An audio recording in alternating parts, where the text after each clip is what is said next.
생명체가 가지고 있는 그런 그 정보라는 그런 거를 우리가 이 보통 자연에서 나타나는 여러 가지 그 어떤 그 구조들과 비교해 생각해 볼 때 이제 이런 부분들을 좀 주목해서 보면 좋을 것 같습니다. 자연에서 그 나타나는 여러 가지 어떤 물질들의 배열을 세 가지 형태로 구분을 할 수가 있는데요.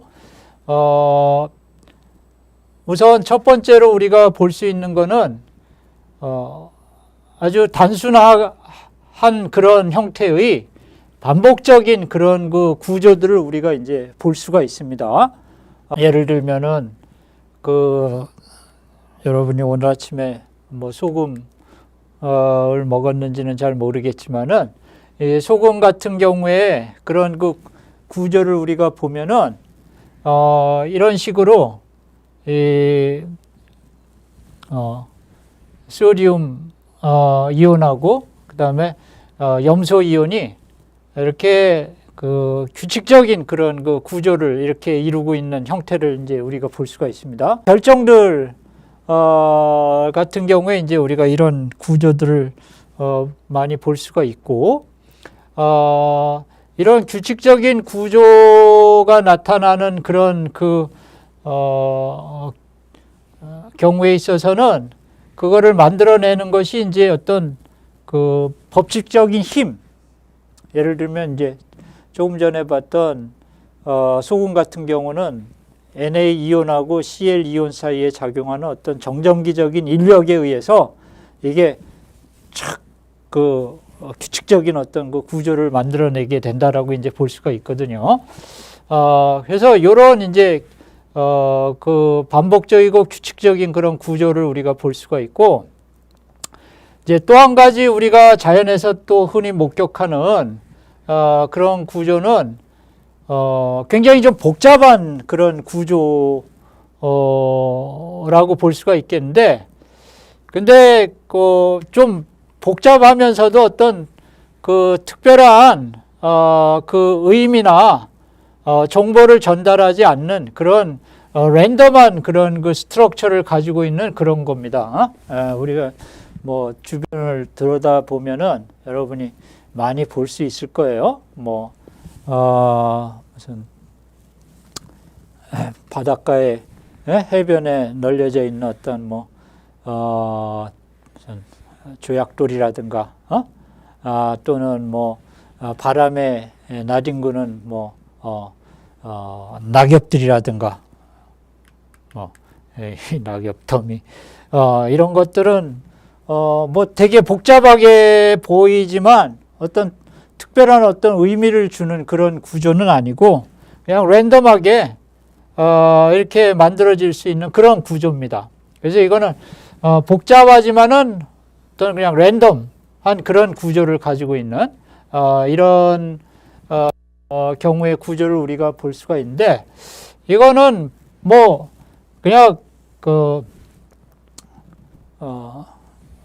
우연히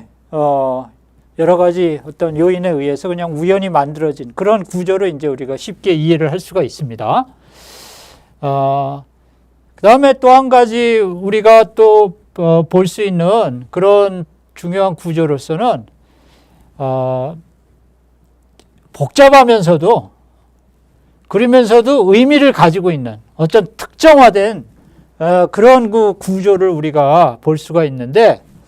예를 들면은 어떤 책이라든가 책에 쓰여져 있는 글, 이런 것들은 굉장히 많은 복잡한 내용을 담고 있으면서도 어떤 특정한 의미를 담고 있기 때문에 이 위의 것들하고는 명백하게 이제 구별이 될 수 있는 그런 구조다라고 볼 수 있고, 컴퓨터 프로그램, 복잡한 컴퓨터 프로그램 같은 거, 이런 것도 되게 복잡하죠. 긴 컴퓨터 프로그램을 보면은 복잡합니다. 그렇지만 복잡하게 쓰여진 그걸 통해서 어떤 특정한 의미를 전달하고 있기 때문에 이런 것도 역시 이 컴플렉스하지만은 어떤 이 특정한 의미를 담고 있는 그런 구조를 가지고 있다라고 볼 수가 있겠고, DNA도 우리가 지난 시간에 공부했지만은 이 DNA도 똑같이 그런 구조를 가지고 있는 거예요.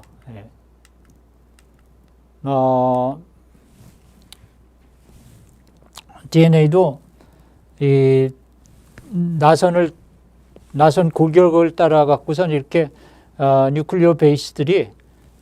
쫙 이렇게 배열이 돼 있다 그랬잖아요. 근데 이게 뭐 엄청나게 많은 양이죠. 엄청나게 많은 양인데 그게 아무렇게나 배열된 게 아니고 여기서 보는 것처럼 특정한 그런 아미노산을 순서대로 이렇게 나타내고 있기 때문에 분명한 그런 의미를 가지고 있다라고 볼 수가 있겠고, 이제 그런 측면에서 역시 DNA도 컴플렉스하면서도 스페시파이된 복잡하면서도 특정화된 그런 구조를 가지고 있다라고 이제 볼 수가 있겠습니다. 근데 이제 이런 것들은 아까 얘기한 대로 뭐 어떤 자연 법칙적인 힘이라든가 또는 뭐 우연히 생긴다라고 우리가 쉽게 생각할 수 있지만, 이런 것들은 이런 어떤 법칙이나 또는 우연히 만들어지는 게 아니죠. 제 컴퓨터 프로그램 이런 것들이 뭐 우연히 되는 거 아니잖아요. 또 어떤 이게 무슨 무슨 자연적인 힘에 의해서 이렇게 만들어지는 것도 아니고, 그래서 이런 것들은 우리가 잘 알다시피 어떤 정신적인 그런 활동에 의해서 이제 생기는 거다라고 이렇게 볼 수가 있겠는데, 이제 생명체가 가지고 있는 이 특정화된 복잡성이라고 얘기했는데, 이 complex and specified structure를 이 복잡하고도 특정화된 이런 구조는 사실은 우리가 주로 DNA하고 단백질에 대해서만 얘기를 했지만은 생명체를 구성하고 있는 그 기관들이 결국은 다 이런 그 구조들에 의해서 특징 지어질 수 있다라는 거 이제 우리가 볼 수가 있다라는 거거든요. 이제 대표적으로 내가 이제 두 가지만 여기서 예를 들었는데, 이제 박테리아 편모라고 이 생화학자들이 많이 연구하고 있는 그런 그 생체 기관이 있습니다. 이 박테리아 편모는 박테리아가 이제 수중에서 이게 활동 하는 데 있어서 이렇게 어떤 내비게이션 역할을 하는 그런 그 시스템이라고 볼 수 있는데, 이 박테리아 편모를 자세히 들여다보면 아주 여러 가지 부품들이, 이게 이제 박테리아 편모를 확대해서 본 거거든요. 여러 가지 부품들이 딱딱 순서대로 이렇게 제자리에 이렇게 맞춰져야 이 박테리아 편모가 제대로 작동을 할 수가 있습니다. 근데 여기서 보여지는 거를 보면은 마치 엔진의 모터와 같은 그런 모습을 보여주고 있는데, 사실은 그거하고 거의 동일한 그런 구조를 가지고 있다라고 볼 수가 있어요. 여기 그 부품들을 보면 조인트가 있고, 그 다음에 훅이 있고, 링이 있고, 프로펠러가 있고, 그래서 이게 마치 엔진에 그런 모터에 정확한 부품들이 딱딱 들어맞아 갖고 그것이 작동하는 것처럼 이 박테리아 편모도 이런 식의 그 부품들이 쫙 순서대로 이렇게 쫙 들어맞아야 이게 작동이 되는 거거든요. 근데 사실은 이거를 이제 구성하고 있는 게 또 단백질들입니다. 예를 들면 각 파트를 구성하고 있는 것들이 이제 단백질들인데, 그러니까 이제 이 생명체가 가지고 있는 어떤 특정화된 복잡성의 구조라는 거는 가장 낮은 수준의 그 단백질 DNA로부터 시작해서 이것이 그 점점 모여져 갖고선 어떤 세포라든가 기관을 형성하고 결국은 어떤 그 몸 전체를 형성하는 이 전체적인 수준에서 볼 때도 이게 다 어떤 그 특정한 순서대로 이것이 맞춰져야 이게 제대로 된 기능을 한다라는 것이죠. 그래서 생명체가 가지고 있는 기관들은 바로 이런 그 복잡하면서도 특정화된 그런 그 구조를 가지고 있다라는 것이고,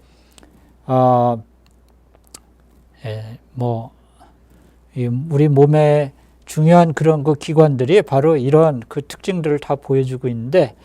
이제 예를 들면 눈 같은 거도요. 여러분이 이 눈이라는 게 이렇게 우리가 뭐를 볼 수 있기 위해서 이게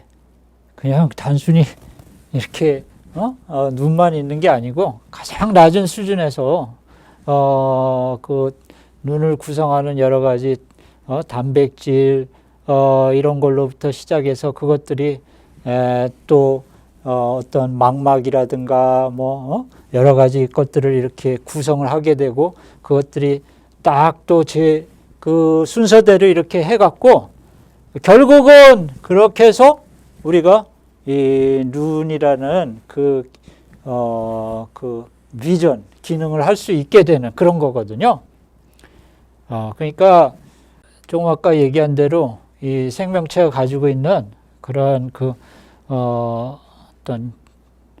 그 특징은 바로 이 특정화된 복잡성으로서 나타내질 수 있다라고 얘기할 수가 있겠고,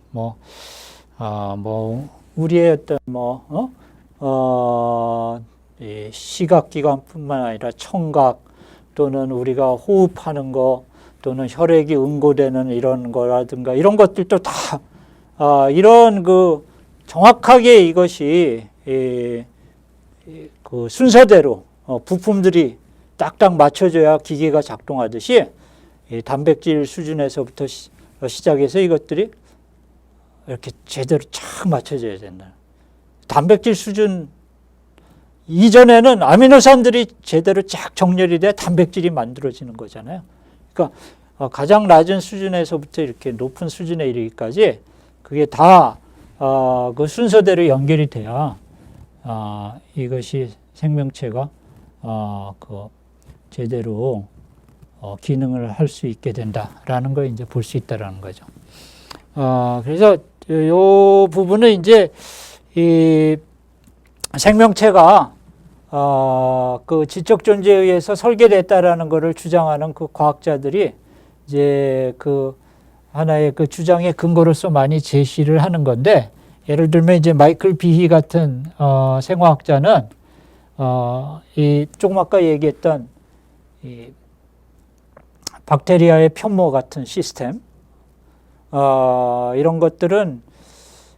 그 자연 선택과 같은 그런 자연적 과정에 의해서 이게 결코 만들어질 수 없다라는 이제 주장을 하는데, 이제 비가 그런 주장을 하게 되는 그 근거는 뭐냐면, 이런 이 생체 그 시스템들은 부품 한 개만 빠지더라도 이것이 제대로 작동이 안 되기 때문에 이 자연 선택을 통해서 이것이 만들어질 수는 없다라는 거예요. 자연 선택이라는 거는 뭔가 자연이 작용할 수 있는 그런 전구체가 존재를 할 수 있어야 되는데, 이런 박테리아 플라젤럼 같은 이런 그 시스템은 이 부품 중에 한 개만 빠지더라도 이것이 이제 작동할 수가 없기 때문에 이거는 전구체가 존재할 수가 없는 거 아니겠느냐. 그럼 전구체가 없는데 어떻게 자연이 거기에 어떤 작동을 해서 이런 시스템을 만들어낼 수 있겠느냐 하는 이제 그런 이제 그 아규먼트를 하고 있는 건데, 그걸 이제 보통 이제 이런 시스템들은 환원 불가능한 복잡성을 가지고 있다라는 말로 이제 얘기를 합니다. 이 환원 불가능한 복잡성이라는 거는 이제 좀 유명해진 그런 용어가 됐는데, 이제 비희 같은 그런 지적 설계를 주장하는 과학자들이 이 자연 선택을 통해서는 이것이 만들어질 수 없는 그런 시스템을 얘기할 때 환원 불가능한 복잡성을 가지고 있다, 그렇게 이제 얘기를 하는 것이고요. 그러니까 조금 아까 예를 들면 박테리아 편모라든가 뭐 눈이라든가 이런 여러 생체 기관들이 환원 불가능한 복잡성을 가지고 있다라고 이제 비희 같은 과학자들은 이제 주장을 하고 있습니다.